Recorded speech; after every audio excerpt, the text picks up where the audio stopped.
জয় মা তারা, জয় মা তারা, জয় মা তারা। নমস্কার, আমি অনিকেশ বৈদ্য। আপনারা শুনছেন কালীকথা। এখানে শুধুমাত্র গল্প নয়, গল্পের মাধ্যমে শিক্ষাও দেওয়া হয়। আজকে আমি আপনাদেরকে 3টে ছোট্ট ছোট্ট ঘটনা তুলে ধরব, যে ঘটনাগুলো মহান কিছু সাধকের।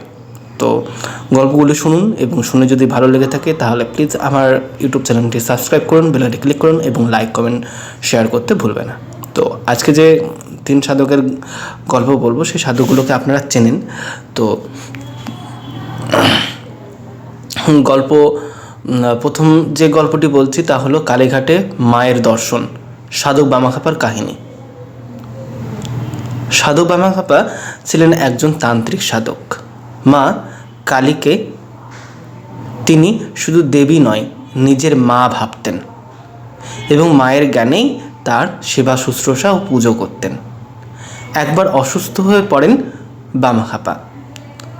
সকলের উদ্যোগের মধ্যে তিনি বললেন, মা চাইলে সবই হয়, সব সুস্থ হয়ে যাবে। রাত্রিবেলা মা কালী এক কৃষ্ণবর্ণ নারীর রূপ ধরে এসে তার কপালে হাত রাখলেন। সকালবেলা বামা সম্পূর্ণ সুস্থ। তিনি শুধু বললেন, মা তুমি এসেছিলে? এরপর সে যখন মায়ের মন্দিরে এসে উপস্থিত হয়, তখন সবাই হতবাক যে যার শরীর খারাপ ছিল সে কিভাবে এত তাড়াতাড়ি সুস্থ হয়ে সকালবেলায় আসতে পারল। তখন বামদেব বললেন যে আমার মা এসেছিলেন এবং আমাকে এই বড় মাই আমাকে সুস্থ করে তুলেছে। তো এই গেল সাধক বামাখ্যাপার কাহিনী। আর এক সাধক, তার নাম হলো রামকৃষ্ণদেব। রামকৃষ্ণ পরমহংস ও ভবতারিণী মায়ের গল্প। রামকৃষ্ণ পরমহংস বারবার ভাবতেন, মা কি সত্যি আছেন? মানে তিনি এটা ভাবতেন, মা কি আছেন? একদিন তিনি কান্না করতে করতে মায়ের মন্দিরে অজ্ঞান হয়ে পড়ে যান।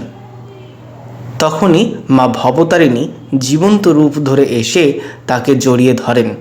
সেই মুহূর্তে তাকে বলে, আমি সকল জায়গায় বিরাজমান, আমি প্রত্যেক জায়গাতে আছি গদাধর। এই বলে মা তাকে কোলে তুলে নেয় এবং তাকে শান্ত করে। তারপর মা আবার নিজেই নিজের মূর্তিতে বিলীন হয়ে যায়। আরেক সাধক নাম হলো রামপ্রসাদ সেন এবং শিশু মা কালীর একটি ঘটনা। রামপ্রসাদ বলতেন, মা তার ঘরের মা। তিনি মনে করতেন যে তার মা হলো তার ঘরের মা। এক ব্যক্তি প্রমাণ চাইলেন, আচ্ছা দেখাও দেখি।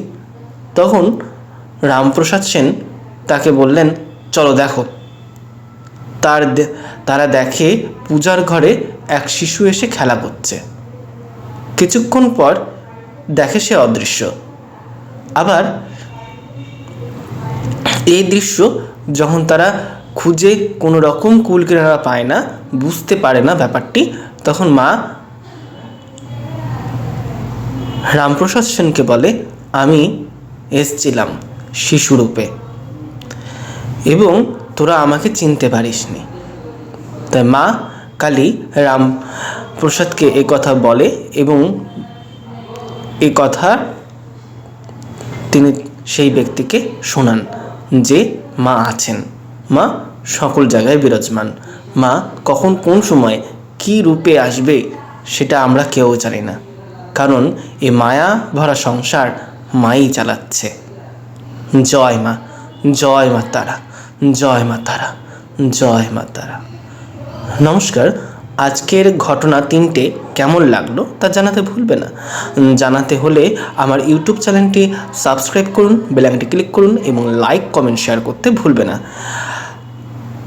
ও হ্যাঁ, আরও একটি কথা, পূর্বেও এইটি ঘোষণা করেছি, আবার একবার বলছি যে আমার ইউটিউব চ্যানেলে যদি আপনারা কেউ যদি আপনার বাড়ির দেবদেবীর কোনো রকম ঘটনা দিতে চান, অলৌকিক কোনো ঘটনা, আপনার সঙ্গে হয়েছে, আপনি স্বপ্নে দেখেছেন কোনো দেবী আপনাকে আদেশ দিচ্ছে যে আমার মন্দির করে দে, এরকম টাইপের কোনো একটি ঘটনা, তা আমাকে শেয়ার করতে পারেন। শেয়ার করবেন কিভাবে? শেয়ার করতে গেলে আপনারা আমার ফেসবুক পেজে, কালীকথা নামে ফেসবুক আছে এবং আমার পেজও আছে, সেখানে আপনারা লিখতে পারেন, SMS করে লিখতে পারেন। এছাড়া আরও একটি কথা বলি, আপনারা গল্প লিখে আমাকে মেসেঞ্জারে পাঠান বা রেকর্ড করেও পাঠান, কিন্তু সেই রেকর্ডটা যেন পুরোপুরি ক্লিন হয়, তার মধ্যে অন্য কোনো শব্দ যেন না থাকে। আরও একটি বলি, আপনারা আরও সহজে আমার হোয়াটসঅ্যাপ নাম্বারের মাধ্যমেই পাঠিয়ে দিতে পারেন আপনার রেকর্ড করা গল্প, এবং লিখেও পাঠাতে পারেন হোয়াটসঅ্যাপে। আমি স্ক্রিনে আমার হোয়াটসঅ্যাপ নাম্বার দিয়ে দিচ্ছি, এবং আমি আমার চ্যানেলেও নাম্বারটা দিয়ে দিচ্ছি। এছাড়া আমার ফেসবুক পেজের লিংক আমি নিচে দিয়ে দিলাম, সেখান থেকে দেখে নেবেন। জয় মা তারা, জয় জয় তারা।